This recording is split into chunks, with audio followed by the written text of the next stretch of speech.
नर्मदे हर। नर्मदा परिक्रमा एक विलक्षण अनुभूति के 44वें भाग में मैं आप सभी का स्वागत करती हूँ। जब हम इस अनुभव कथन को आगे बढ़ाते हैं तब आपके साथ साथ मेरी भी परिक्रमा होती है, मानसिक परिक्रमा होती है। और यही परिक्रमा मैं आगे बढ़ाना चाहती हूँ आप सभी के साथ। इसके पहले नवरात्रि की शुभकामनाएं मैंने आपको दी थी। उम्मीद है मेरी शुभकामनाओं से आपकी नवरात्रि में मेरी तरफ से बहुत सारी खुशियां आई होंगी। ये नवरात्रि, ये दशहरा बहुत अच्छा हुआ होगा। मेरे भी 9 दिन बहुत ही अच्छे गए। माता जी की पूजा, माता जी की भक्ति, और जब त्योहार होता है ना तो उत्साहपूर्ण वातावरण होता है। हाँ, इन 9 दिनों में मैं आपसे नहीं मिल सकी, लेकिन अब तुरंत आई हूं। ज्यादा वक्त ना गवाते हुए बरकाल की तरफ आगे बढ़ते हैं। थोड़ा सा याद दिला देती हूँ। मैं और वंदना ताई दोनों ऊपर गए। एक दरवाजा वंदना ताई ने पीछे किया, एक मैंने पीछे किया। हम दोनों ने कदम रखा और उसी वक्त वहां की सकारात्मकता जो थी, वहां की चेतना जो थी, वो हमें प्रभावित कर गई और हमारे मुंह से शब्द निकल आए कि आज हम यहीं विश्राम करें। अब आगे चलते हैं। ये तो मेरी और वंदना ताई की बात थी। हमारे पीछे से मंदार और बाबा दोनों आए। वो आए और हम वहीं पे दरवाजे पे ही खड़े थे, बिल्कुल पीछे ही ये लोग हमारे थे। वो आए, आने के बाद वो भी यही बोलने लगे, कितना अच्छा लग रहा है ना यहाँ, आज यही विश्राम कर लेते हैं। हालांकि देखिए, हम तपे धूप से, गरम रेत से चल के आ रहे थे। वो ठंडक भी हमें अच्छी लग रही थी और हम इतनी सीढ़ियां चढ़ के ऊपर गए। वहां बैठने के लिए एक बेंच था। मैं देखती हूँ अगर फोटो होगा तो, लेकिन शायद यहाँ की फोटो मैंने नहीं निकाली है। एक दो बेंचेस थे। मंदिर था। मंदिर कौन सा था? प्रभासेश्वर महादेव। प्रभासेश्वर महादेव। प्रभा जो है वो सूर्य की पत्नी कही जाती है, और सूर्य की पत्नी ने शिव जी की प्रार्थना की थी और तब उन्हें जो वर मिला था वही शिवलिंग प्रभासेश्वर महादेव के नाम से यहाँ है, जो मैंने आज तक कहीं और नहीं देखा। साथ ही साथ यहाँ पे छोटा सा सूर्य प्रभा मंदिर भी है। सूर्य प्रभा, सूर्य की पत्नी, तो उनका मंदिर भी यहाँ पे है, और ऐसा मंदिर मैंने आज तक कहीं नहीं देखा। अब थोड़ा सा उस जगह का वर्णन करती हूँ। ये जो आश्रम में जो मंदिर थे वो पूर्वाभिमुख थे, और बाजू की तरफ ऊपर से, जैसे हम गैलरी में खड़े होते हैं ना, वैसे अगर हम खड़े रहे तो पूरब की तरफ दूर तक और पश्चिम की तरफ दूर तक नर्मदा मैया दिख रही थी।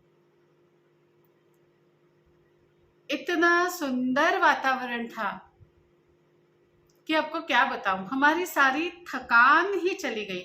यहाँ पे अगर रहने की सुविधा नहीं भी होती, या जगह नहीं भी होती, या कोई मतलब आसन लगाने के लिए अगर सही से व्यवस्था नहीं भी होती, तो यहाँ पे हम बाहर आंगन में ही आश्रम लगाने के लिए तैयार थे। इतना यहाँ का जो वातावरण था वो बहुत प्रसन्न और सकारात्मक था।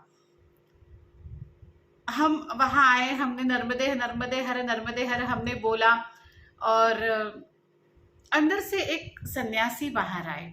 भगवे वस्त्र पहने हुए थे उन्होंने। सीला हुआ वस्त्र नहीं था, जो कफनी बोलते हैं ना, यहाँ से गठान लगा के, और इस तरह से वो वस्त्र उन्होंने पहने हुए थे। ये जो सन्यासी जी थे वो बहुत तेजस्वी थे, दिखने में बहुत क्या कहते हैं उसे, तेजस्वी तो थे, मानो किसी हीरो की तरह थे। नाक नक्शे बहुत ही सुंदर थे। और मंदार जो था ना, जो हमारे साथ था, वो तो कहने लगा ताई ये कोई हिंदी पिक्चर के हीरो, क्या नाम बताया था उसने, रणदीप हुडा। मैंने रणदीप हुडा कौन है ये आज तक देखा नहीं है। अगर आपने देखा है तो शायद उनके नाक नक्शे की कल्पना आपको आ जाए। तो मुझे मंदार ने कहा कि ताई ये जो एक्टर है ना, हिंदी मूवी में काम करता है, रणदीप हुडा, उसकी तरह दिखते हैं। और दुबले पतले से, ऊंचे से, बहुत आत्मीयता से भरी उनकी स्माइल थी। उनका जो हमें, हमारा स्वागत करने का जो उनका तरीका था, उसमें बहुत ज्यादा आत्मीयता थी। और उसके बाद उन्होंने हमें कहा, थक गए हो, कुछ पाना चाहोगे? तो हमने कहा हाँ, थक तो गए हैं। तो उन्होंने कहा बाल भोग कर लो। हमने कहा ठीक है। तो हम बैठे रहे वहीं बाहर, और बाबा जी एक बड़ी सी थाली लेके आए, और उसमें बहुत सारा ढेर भर के पपीता लेके आए। जब वो पपीता लेके आए, उन्होंने हमारे सामने पपीता रखा, और मन ही मन हमने सोचा बाल भोग के लिए पपीता, थोड़ा सा मतलब ऐसे लगा। लेकिन भूख भी लगी हुई थी, गरम भी काफी हो रहा था, तो पपीता ठंडा ठंडा अच्छा लग रहा था। और ऐसा एक टुकड़ा पपीते का उठा के मुंह में रखा, और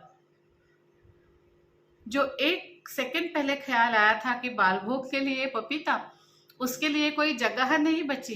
वो पपीता इतना मीठा था, इतना रस भरा था कि मुंह में डालते ही वो घुल गया। जो इतना बड़ा ढेर उन्होंने थाली में, इतनी बड़ी थाली थी, छोटी नहीं बताऊंगी। हमारे हम आटा जिसमें लगाते हैं ना, परात जिसको हम बोलते हैं, हिंदी में क्या बोलते हैं मुझे नहीं मालूम, परात या कोयपरा ऐसे महाराष्ट्र में बोला जाता है, हिंदी में क्या बोलते हैं मुझे नहीं मालूम। तो उतनी बड़ी वो थाली या परात थी, उसमें ढेर सारा वो पपीते का मतलब पपीते का ढेर ही समझो आप, काट करके इतना ऐसा पूरा ऐसा बड़ा सा लाया था। वो 5 मिनट में खत्म हो गया। हम चारों मानो उसके ऊपर टूट पड़े। भूख भी लगी थी, और इतना सुंदर, इतना मीठा था। जब वो खत्म हुआ, पहले हमने सोचा था बाल भोग के लिए पपीता, और जब वो खत्म हुआ तो हमने सोचा थोड़ा सा और चाहिए था। ये हम सोच ही रहे थे कि अंदर से सन्यासी जी वैसी ही दूसरी थाली पूरा ढेर भर के लेके आए, और जो हमारे पास थी उसको उठा करके लेके गए। तब मुझे याद आई अक्षय पात्र की, जो द्रौपदी को श्री कृष्ण ने दिया हुआ था, जिसमें चीजें डालो, पकाओ, और उसमें से परोसो तो वो खत्म। वो जो दूसरा थाल भर के पपीता लाया था, हमने वो भी खत्म किया। और मानो हम बिना की कुछ सोच के उस जगह का, उस वातावरण का आनंद लेते जा रहे थे। समय निकलता जा रहा था, और हमने अभी तक महाराज जी से यहाँ पे रुकने की बात नहीं की थी। हमें तो यहाँ रुकना था, लेकिन हमें पता नहीं था कि यहाँ सुविधा है कि नहीं, हम यहाँ रुक सकते हैं कि नहीं। और धीरे धीरे हम में से किसी ने महाराज जी से बात करना शुरू किया। महाराज जी आप कब से हो, किसी ने पूछा। फिर किसी ने पूछा, महाराज जी ये स्थान तो आपने बहुत अच्छा बनाया है, महाराज जी आप कहाँ से हो। वो महाराज जी बड़ी शांत मुद्रा से हर एक सवाल सुनकर हंसते रहे। उन्होंने हमारे एक भी सवाल का जवाब नहीं दिया, और आखिरी में बस एक शब्द उन्होंने, एक वाक्य उन्होंने कहा, वो ये था, आप तो बस सेवा बताइए प्रभु, आप परिक्रमा वासी हैं, हम आपकी सेवा के लिए ही हैं। क्योंकि साधु का कोई अता पता नहीं पूछा करते। साधु का कुल और नदी का मूल पूछा नहीं जाता। तो इसलिए आप मात्र सेवा बताइए, और आपकी सारी सेवा, आपको जो भी सेवा चाहिए, मेरी कोशिश रहेगी कि वो पूरी हो जाए। अब तो हम और भी खुश हो गए थे, और भी आनंद हमें मिलने वाला था, क्योंकि बिना पूछे कि क्या हम यहाँ आसन लगा सकते हैं, महाराज जी ने कहा था आपकी हर सेवा मंजूर। और हमने महाराज जी से कहा हम आसन लगाना चाहते हैं। उन्होंने कहा बस इतनी सी बात है, वो देखिए पीछे जाइए, पीछे एक कमरा है और आप वहां आसन लगा सकते हैं। जहां हम खुले आकाश के नीचे तक सोने के लिए तैयार थे, वहां कमरा भी था, है ना। बहुत क्या कहते हैं, अपेक्षा के बाहर हमारे लिए ये चीज थी।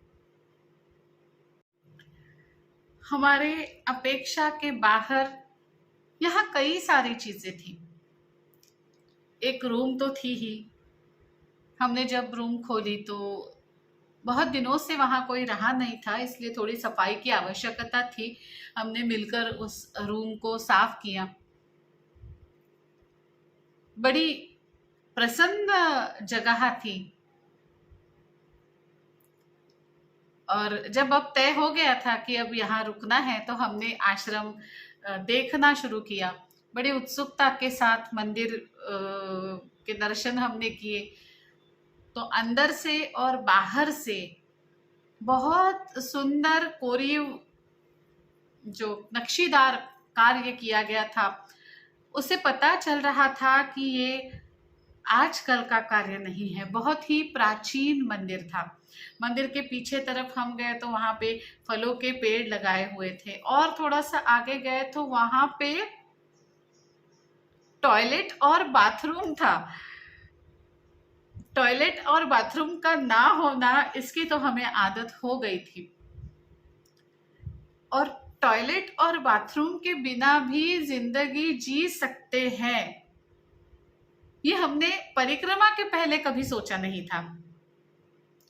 लेकिन कैसा होता है ना, जब जब मैं ये चीजें सोचती हूँ कि सच में जिंदगी जीना कितना, सोचो तो कितना आसान है, और सोचो तो कितना मुश्किल है। आज हमारे लिए बाथरूम होना या टॉयलेट होना किसी लग्जरी से कम नहीं था। बहुत दिनों तक हमने दोनों चीजों का इस्तेमाल नहीं किया था, लेकिन उसके कारण हम दुखी नहीं थे। हमें दुख नहीं हो रहा था, हमें उस चीज की भी आदत हो गई थी। और इतने दिन बाद जब हमने टॉयलेट और बाथरूम जब हमने यूज किया, हमने उसका वापर किया, तब हमें ऐसा भी नहीं लगा कि हाँ ये चीज मिल गई। नहीं लगा, मैं कह रही हूं, ऐसा भी नहीं लगा। लेकिन ये जरूर लगा एक एक अलग आनंद। अरे वाह, आज बाथरूम में नहाएंगे। इसका मतलब ये नहीं कि कल बाथरूम नहीं मिलेगा तो फिर दुख होगा। उस बात पर समझा कि जो चीज जब जहां मिल जाए, उतना आनंद भी जिंदगी जीने के लिए काफी होता है। जरूरी नहीं है कि वो चीज आपके साथ हमेशा रहे तो ही आप सुखी रहेंगे। जरूरी क्या, ऐसा तो बिल्कुल नहीं है।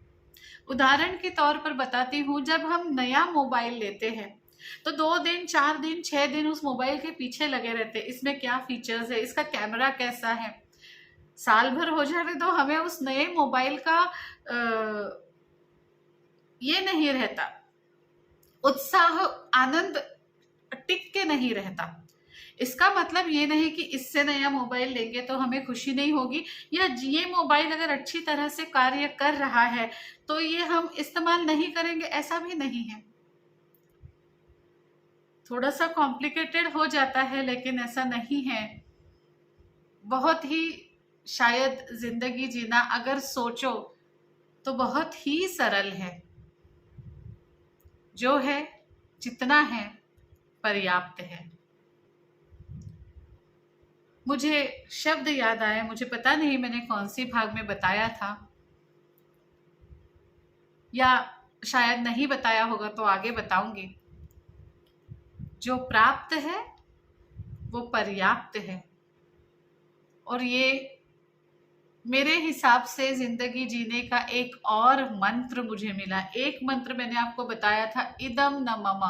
दूसरा मुझे ये मंत्र मिला था, जो प्राप्त है वो पर्याप्त है। हम आश्रम में इधर उधर घूम रहे थे, सूर्यास्त का समय हो रहा था। ये सूर्यास्त मैं जिंदगी भर नहीं भूल सकती। दोनों तरफ विस्तीर्ण रूप से नजर जहां तक जाए वहां तक मैया दिख रही हैं। पश्चिम की तरफ सूरज डूबने में है और मानो असंख्य ज्योति जल रही है।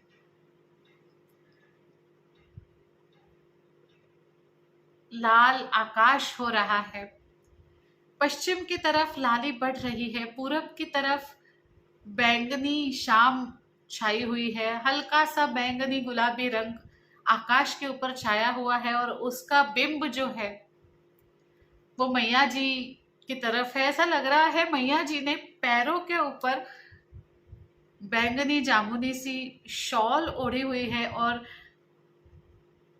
पश्चिम की तरफ असंख्य स्वर्ण ज्योति, स्वर्ण दीप मानो जल रहे हैं। जो डूबते हुए सूरज की जो तिरछी किरणें आती है वो कुछ इस तरह से मैया के जल से परावर्तित हो रही थी कि मानो मैया की आरती में जो हम कहते हैं कोटि रतन ज्योति, वो कोटि रतन ज्योति जागृत हो गई थी। ये सूर्योदय मैं नहीं भूल सकती। जब अभी भी मुझे ये सूर्योदय याद आता है तो वो दृश्य मेरे सामने ऐसे होता है। तब मेरे सामने मोबाइल नहीं होता, कैमरा नहीं होता, आप लोग नहीं होते, वो दृश्य मेरी आंखों से उभर कर बाहर आता है। बहुत अद्भुत दृश्य था।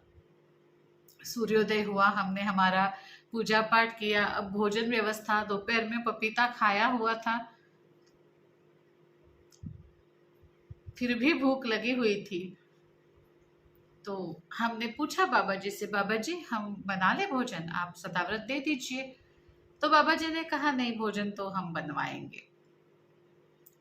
हम 4 लोग थे, बाबा जी 5 लोगों का भोजन वो अकेले बनाएंगे, हमें ठीक नहीं लगा। तो हमने कहा बाबा जी हम आपकी क्या मदद कर दें?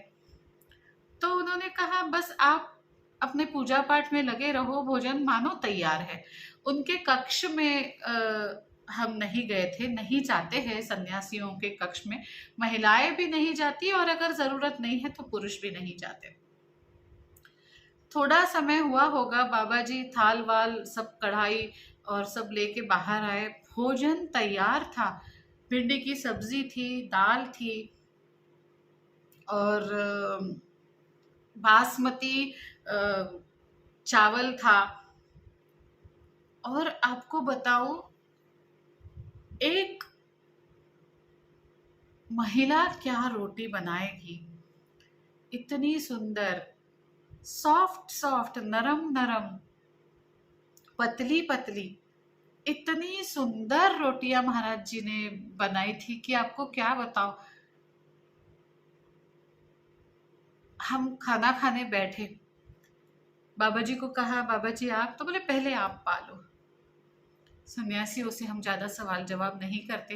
हम बैठ गए, एक के बाद एक, रोटी सब्जी रोटी सब्जी। इतना अप्रतिम स्वादिष्ट भोजन था, इतना स्वादिष्ट भोजन था कि मेरे जैसी लड़की ने 4-5 रोटियां खा ली होंगी उस दिन।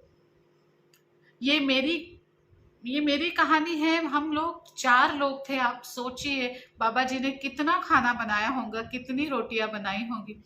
और एक बात बिल्कुल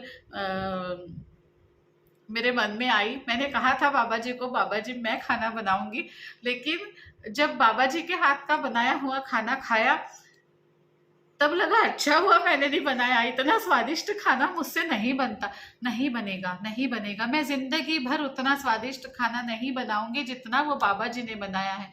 मुझे नहीं लगता वो बाबा जी कोई सर्वसाधारण व्यक्ति थे। ऐसा कुछ अनुभव तो मुझे नहीं आया, लेकिन इसे मैं अनुभव नहीं कहूँ तो क्या कहूँ, उनके हाथ में जादू थी, उनके उनके चेहरे में आत्मीयता थी, उन्होंने जो स्वागत हमारा, सब सब सब सब जादू था। बरकाल का जो आश्रम था वो ऐसा लग रहा था मंत्र तंत्र कुछ, पता नहीं, मैं नहीं बता पा रही हूँ, लेकिन बहुत सुंदर, बहुत सुंदर, बहुत आनंददायक, बहुत सुखदायक। आप अगर कभी फिर आप अगर कभी परिक्रमा में जाओ तो बरकाल जरूर जाइएगा। मैं अपनी माता पिता को लेकर परिक्रमा में गई थी, लेकिन कुछ कारणवश बरकाल नहीं जा पाई, बरकाल नहीं रुक पाई। अब में जो मेरी दूसरी खंड परिक्रमा चल रही है उसमें मैंने सोच लिया है कि मैं बरकाल जाऊंगी। पता नहीं बाबा जी मिलेंगे कि नहीं मिलेंगे, क्योंकि सन्यासियों का कुल और नदी का मूल नहीं पूछा करते, तो मैंने पूछा नहीं, मैं पूछूंगी भी नहीं। लेकिन मेरे हृदय के करीब एक श्रद्धा स्थान में बरकाल के सन्यासी बाबा का स्थान हमेशा रहेगा। सेवा, जो जो मात्र सेवा करने के लिए वहां पे है। सबसे बड़ी बात बताती हूँ, हमारा भोजन हो गया, फिर हमने बाबा जी से कहा बाबा जी अब आप भोजन पालो। उनका जवाब सुन के अभी भी मेरे आंखों में पानी आ रहा है। बाबा जी ने कहा मैं तो भोजन पाता ही नहीं, मैं तो ये सारी चीजें खाता ही नहीं, मैं तो फरियाली हूं, मैं सिर्फ फरियाल का खाता हूं। 1 दिन 2 दिन 3 दिन नहीं, आजीवन। जब से संन्यास दीक्षा ली थी उन्होंने, तब से उन्होंने सब्जी रोटी दाल चावल कुछ नहीं खाया था। अब बताइए, जो कितने सालों से ये खाना ही नहीं खाता हो, उनके हाथों में दूसरों को खाना खिलाने के लिए कितनी कितनी शक्ति होगी, कितना स्वाद, कितना प्रेम, जो चख के भी नहीं देखा उन्होंने। कितना काट, कैसे, मतलब घड़ा पानी का जैसे काठों काठ बोलते हैं हम मराठी में, हिंदी में क्या बोलते हैं, पूरा भरा होता है, वैसा उनका तन मन सब सेवा भाव से पूरा भरा हुआ था।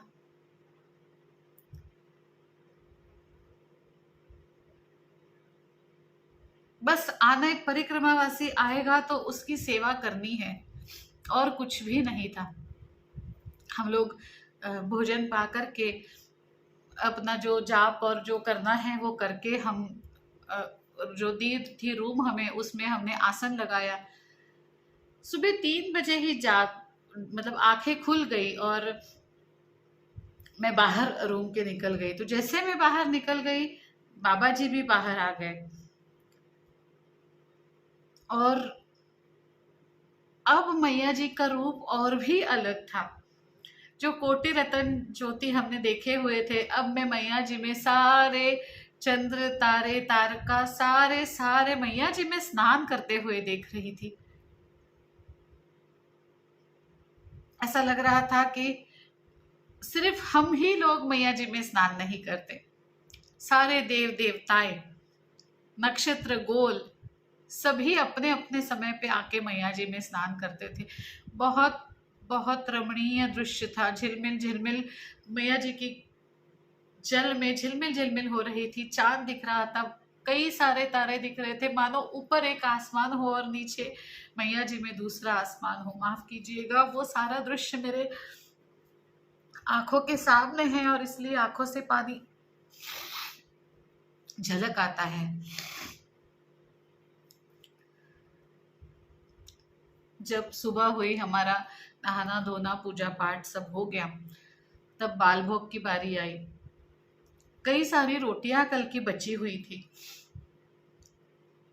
अब सिर्फ हमारे लिए बाबा जी ने रोटियां बनाई थी। तो मैंने बाबा जी से पूछा कि बाबा जी ने हमसे पूछा बाल भोग क्या खाओगे? तो हमने कहा बाबा जी जो आप देंगे वो खा लेंगे। और झुक के मैं मतलब बाबा जी के कमरे के बाहर मैं खड़ी थी, तो मैंने देखा रोटियां बची हुई है। तो मैंने बाबा जी से पूछा, बाबा जी बहुत रोटियां बची हुई है? तो बोले हाँ, लेकिन वो तो बासी है। हमने कहा बाबा जी हम बासी खाना खाते हैं, हमें कोई दिक्कत नहीं है, खाना वेस्ट क्यों जाए, हम खाते हैं बासी खाना। तो बोले कैसे खाओगी, सब्जी बना दूं? तो मैंने बोला अगर आपकी इजाजत हो बाबा जी तो हम चूरमे के लड्डू बना दे। तो बाबा जी ने कहा क्या क्या चाहिए आपको, बताओ, आप हमें बताओ, हम बनाएंगे।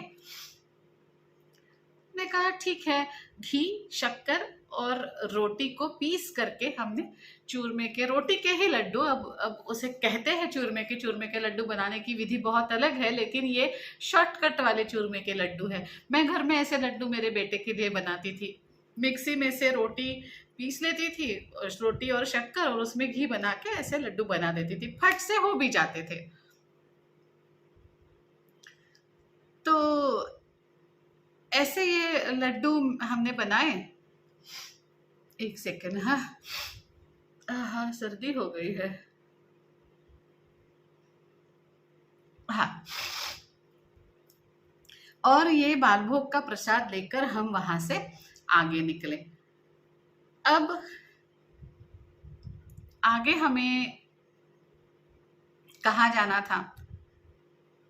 हमने नाम सुना था बद्रिका आश्रम का, और हमने सोचा था कि चलो अब पहले तो वहां जाएंगे, बाद का बाद में देखेंगे। लेकिन आपको सच बताऊं, बरकाल के उस मंदिर से बाहर कदम रखने का मन ही नहीं हो रहा था। ऐसे लग रहा था यहीं रह जाए, यहीं बस जाए, बाबा परिक्रमावासी की सेवा करेंगे, बस उनका हाथ बटाते जाए। पर ऐसे होता नहीं है, और आगे बढ़ना पड़ता है। तो इसलिए हम बरकाल की तरफ, हम बद्रिकाश्रम की तरफ आगे बढ़ने लगे। नमस्कार, तन्य हेल्थ केयर में आपका स्वागत है। आज हम बात करेंगे पीसीओडी की। पीसीओडी यानी पॉलीसिस्टिक ओवेरियन सिंड्रोम या पॉलीसिस्टिक ओवेरियन डिसीज। इसमें मिनरल कैसे काम करता है, इसमें टिश्यू सॉल्ट थेरेपी कैसे काम करती है। टिश्यू सॉल्ट थेरेपी शरीर में जो इम्बैलेंस होता है मिनरल का, उसे सुधारती है, हार्मोन्स को रेगुलेट करती है, इंसुलिन सेंसिटिविटी को ठीक करती है, सिम्टम्स को कम करती है, और ओवरऑल हेल्थ को सपोर्ट भी करती है। Tissue salt therapy completely natural है, इसके कोई साइड इफेक्ट नहीं है, ये हर उम्र के लोगों को सुटेबल है, ये सस्ती और अच्छी भी है। साथ में आप देख रहे हैं पेशेंट के रिव्यूज जो पीसीओडी पर पेशेंट ने मुझे दिए हुए हैं।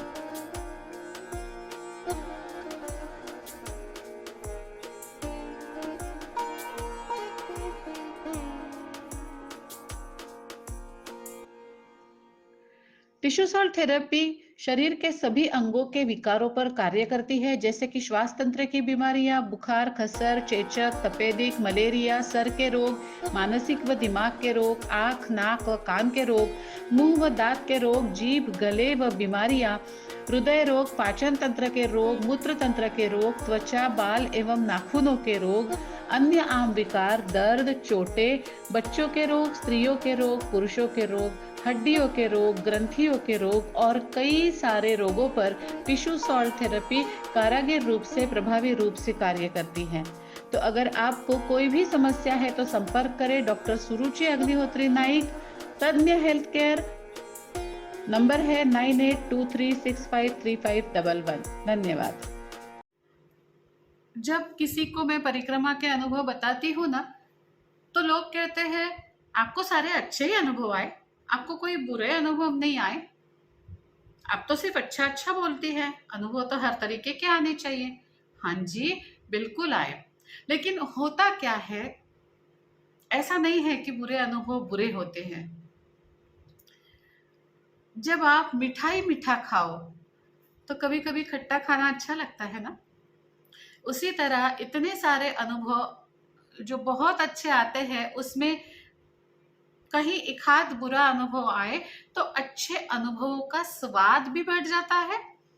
और मेरा हमेशा का कहना है, अनुभव हमें दो चीज देते हैं, दो में से एक तो देते ही देते हैं। एक चीज सुख या दुख, और दूसरी चीज शिक्षण, सीख। या तो अनुभव हमें दुख देंगे तो उसके साथ साथ एक सीख भी देंगे, बेटा ऐसा किया था, दुख हुआ था, ऐसा ना करो। और अगर हमें सुख देंगे अनुभव तो ये भी सीख देंगे कि बेटा ये सही है, ये करो तो सुख मिलेगा। तो सीख तो किसी भी हालत में अनुभव से मिलती ही मिलती है, फिर वो अनुभव चाहे अच्छा हो चाहे बुरा हो। तो बहुत देर तक चलते चलते हम बद्रिकाश्रम तक गए। बद्रिकाश्रम के बारे में कुछ सुना था कि अच्छी जगह है, वहां पे अच्छी सुविधाएं भी है। लेकिन आपको सच बताऊं, अब हम बरकाल से होकर जो निकले थे ना, जो प्रसन्नता हमने, जिस प्रसन्नता का, जिस चेतना का हमने अनुभव किया था ना, वैसा हमें बद्रिकाश्रम में नहीं मिला। हाँ, ये हमारी अपेक्षा करना ही गलत था। मैं कैसे अपेक्षा कर सकती हूँ? अगर हर चीज मुझे बरकाल जैसी मिलेगी तो फिर बरकाल का महत्व क्या रह जाएगा? मेरी अपेक्षा ही गलत थी। लेकिन उस समय जो क्या क्या कहेंगे, प्रभावित जो हम हो गए थे, मैं जो प्रभावित हो गई थी बरकाल से, शायद मेरा मन ऐसी ही सुख की अपेक्षा आगे भी कर रहा था। लेकिन जहाँ पे अपेक्षा होती है वहां पे अपेक्षा भंग भी होता ही है। और यही अपेक्षा भंग शायद मेरे अगले अनुभव का कारण भी था। अभी भी अपेक्षा करना तो मन ने छोड़ा नहीं है। लेकिन हाँ, एक सीख आपको जरूर बताती हूँ। अपेक्षा इंसान कर ही लेता है, लेकिन अगर वो पूरी नहीं हुई तो उतना दुख मुझे अब नहीं होता जितना परिक्रमा के पहले होता था। मेरी परिक्रमा में मुझे एक सीख मिली है कि एक तो अपेक्षा नहीं करनी चाहिए, लेकिन इंसान हूं, कभी कभी अपेक्षा कर लेती हूँ, कर ही लेती हूँ। तो एटलीस्ट अपने मन को दुखी ना करने की दूसरी सीख मिली है कि अगर अपेक्षा पूरी नहीं तो उतना दुख नहीं होना चाहिए, क्योंकि अपेक्षा करना ही वैसे देखा जाए तो सही नहीं है। अब आगे क्या अनुभव हुआ, मैंने ऐसी क्या अपेक्षा की, और क्या सच में ये अपेक्षा पूरी होना इतना मुश्किल था, इतना कठिन था? फिर मुझे ये बुरा अनुभव क्या आया? क्या वो अनुभव इतना बुरा था? हुआ क्या था? दुख हुआ था? हुआ था तो क्यों हुआ था?